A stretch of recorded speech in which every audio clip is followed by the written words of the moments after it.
Review. Hi, my name is Siena and this is my report on The Story of Stuff by Leonard. This book is about the life cycle of material goods and the environmental, health, societal, and economic effects of what goes into extraction, production, distribution, consumption, and disposal. So to start off, let's talk about extraction. Extraction uses natural resources and turns them into products. There's a lot of non-renewable resources that we use and are depleting. Even some of the renewable resources are being used at such a rate that is not giving them a chance to renew themselves. This can especially be seen in trees. Well, deforestation is a major issue and is clearing out trees to use them for paper production, building, all types of things. Cutting down trees, at the rate we're doing it, we're completely destroying ecosystems. Deforestation, especially in rainforests, eliminates biodiversity and can have long-term effects on not only our health, the Earth's health, animals, and medical advancements. So the next thing I want to touch on is production. Especially in our capitalist society, people want to produce goods at cheap price so that they can get a bigger profit. Businesses find ways to shortcut those prices and spend less money making those materials so they can get an even bigger profit. But this also doesn't account for external prices, which can be harmful to workers especially. People are getting paid very low amounts, especially when work is externalized outside of the United States or in the developed nations to less developed nations, where people are willing to work for a lot cheaper just so they can feed their families. The most troubling thing about it is that when people complain and refuse to work for such horrible conditions, they can just outsource it to a different factory. This especially comes into play with things like fast fashion. It's just focused on putting out products as fast as possible so the consumers will buy them as fast as possible and continue the process of making, buying, consuming, wasting.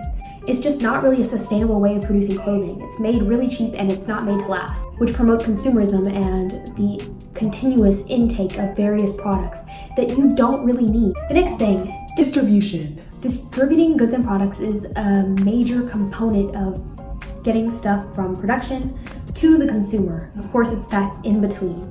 A lot of things, especially in the United States, come from China, which will make stuff for really cheap, and they can be shipped over in bulk and then distributed to us. This can also be seen even inside the country when you're shipping stuff from distribution center or warehouses to the individual who ordered it. It's using fuels and polluting the air to an extent that is harmful. The next thing I'm going to talk about is consumption. Consumption is us as a consumer buying products and using products. When you go to buy products, usually people will continue to buy and buy and buy, which is what I talked about earlier. Once you buy more stuff and buy more stuff, you're getting rid of the old stuff that is not necessarily unusable anymore, but you're wasting it, which goes into landfills, which is part of disposal. Another thing especially is recycling. We recycle, but not nearly as much as some other areas. And I think the problem is that people will recycle in their homes and it's available and easy, but then when they go out, there's a less accessibility of recycling cans in some areas. This promotes throwing away stuff that could easily be recycled or reused. In the disposal of these products, we're wasting a lot of materials that are just accumulating and could be reused, helping stuff, but instead they'll sit in landfill, which is just a pile of trash. It's disgusting. No other living thing on the planet could create so much waste like we do. This is the worst thing I've ever seen in my life! Oh, get it away from me, man! The next thing I'm going to talk about is some things I found pretty controversial about what the author said. The first thing, universal healthcare. I think she's promoting it to an extent. She says that that's something that would help solve our problem. I just find it to be somewhat controversial and I don't think it could be as great of a solution as she sets it up to be. Then when it comes to the ranking of nations in the happiness and satisfaction that their livelihoods produce, using a various different amount of factors. I don't think, after basic necessity, looking at what they have and those components of it compiled together is necessarily accurate in a description of how happy and how successful a nation can be. This book, it opened my eyes to different viewpoints and some issues I was unaware of previously. I don't think people realize how much of a problem stuff we're doing is and the actual effect it's going to have on not only us, but future generations.